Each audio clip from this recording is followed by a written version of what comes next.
Today I am going to update the metal railing on the front of our 1902 home. The railing is super faded, really rusty. I believe it was installed in 1972 and hasn't been updated since. Millions of homes have this type of railing either on a porch, stairs, or balcony, and painting it can be a really affordable and effective way to enhance a home's curb appeal. I will be demonstrating my step-by-step process from start to finish, and I hope it gives you some inspiration and motivation to tackle your own metal railing project. Anytime I'm working on a renovation in my house, I do a lead test. I ordered this test kit from Amazon.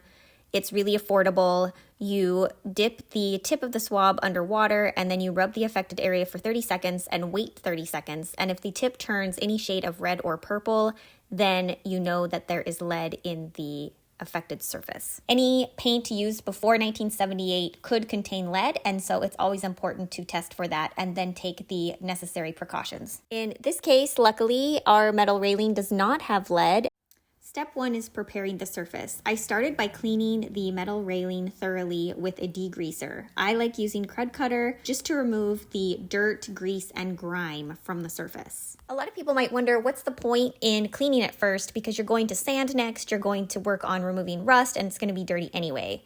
I work on vintage furniture, and in my experience, if I don't clean the oil and grease and grime off of the initial surface, there's a chance that those things will stay on the surface. So when I go to prime and paint, that ends up being a problem area.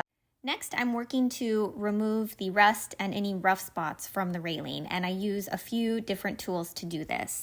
Having a few different sizes of wire brushes would be helpful to get in nooks and crannies. I have a medium-sized brush, and then I bought a pack of 3 small wire brushes. All are very affordable. I've linked them below in the description. I am working to remove any rust flakes or paint flakes that are easy to remove. And then I'm also working to smooth out those rusted areas and any other places where maybe paint is missing. It definitely looks worse before it looks better.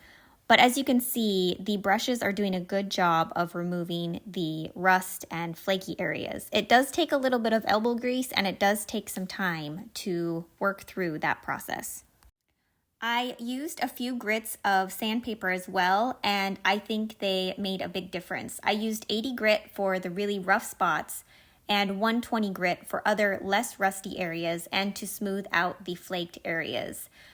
To minimize dust, I found it helpful to use my shop vac and sand with one hand and just hold the shop vac up near the sandpaper to catch any dust. The goal is a smooth, even finish for the primer and paint. After sanding is completed, I like to use the vacuum and pick up any loose dust lying around. Removing the rust and sanding is definitely the most tedious part of the project. I'm working on 2 pieces of railing here, one on either side of the door, and I spent about 45 minutes to an hour on each side removing rust and sanding it down to a smooth, even surface. Next, I used painter's tape and plastic sheeting to cover any areas that I didn't want to get paint on, including the porch, including the house, and of course the bush on the side. It can be really helpful to have 2 people for this part of the process. I'm not really worried about paint drips as I am overspray. Spray paint can get everywhere if you're not careful. Next, it's time to prep it for priming. I used a damp microfiber cloth to wipe down the surface. I was pretty thorough about it. You could also use mineral spirits. Just make sure you take the necessary precautions. Here is what the railing looks like before priming. As you can see, the wire brushes and the sandpaper did a great job of removing a lot of the flaky paint and rusty areas. A lot of rusty areas were revealed, but overall it's a very, very smooth surface, and I'm ready to start priming. The next step is to apply 2 coats of metal primer to the railing. I used Rust-Oleum primer specifically for rusty metal, and I loved the result. It was easy to use. I highly recommend it. I've linked the product below in the description. I know a lot of people can groan at the extra step of priming because it is extra work, it's more steps, it's more time, it's more money, but really, I think this can was $7. I think I used 1.5 cans and I did 2 coats on these 2 railings. And it's just really helps the paint adhere to the surface. Rust-Oleum makes primer for clean metal as well, and I used that primer on my interior doorknobs. I had some gold doorknobs that I painted matte black, and I have a video for that. If you're interested in seeing that, click on the button in the corner to see that video. This railing is particularly tricky because I don't want to get any overspray on the house or the window. So I used cardboard to shield the house. I like to spray in short bursts. Light coats are always better than heavy coats. I like to do 2 coats and then a third for touch-ups. That seems to be my sweet spot. Here is the railing after the first coat of primer. I did miss some spots because it is just tricky, but that's why I do a second coat and a third just quick touch-up coat. I'm applying the second coat of primer, again doing light strokes and doing a light coat and making sure that I'm getting the backs of the bars and then the bottom of each of the top and bottom bars, getting the underneath section, just trying to be very thorough.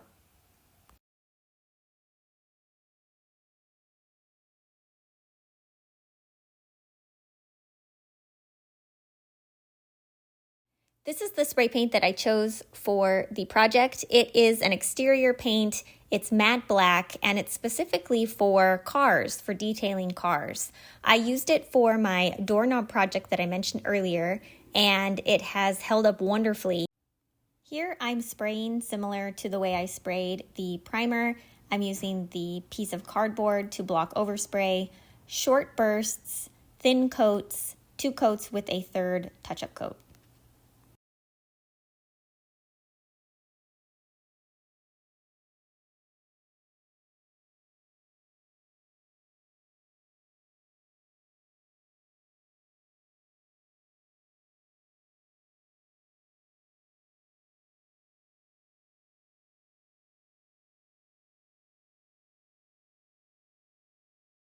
The first coat looks really great. I did miss a few spots, but I will hit them on the second coat. It's time to remove the plastic and do the reveal. I'm so excited to show you. Are you ready? As a reminder, here is what the railing looked like before. Faded, really rusty, dirty, just gross. And here is the after. It looks like we replaced the railing. Can you believe it? It's smooth, it has a nice finish. I think that it looks so fabulous, and it's such a huge upgrade compared to what was there before. I can't believe it. I think the work is super tedious and hard, but it's so rewarding, and it's one of my favorite DIY projects that I've done in the house. What do you think? Do you think this project was worth it? Are you ready to tackle your own project? I would love to hear about it in the comments. Thank you so much for watching. Please be sure to check out my other videos and subscribe to my channel. Here is the doorknob video I mentioned, and here is an easy, renter-friendly DIY door update project that is super fun and quick.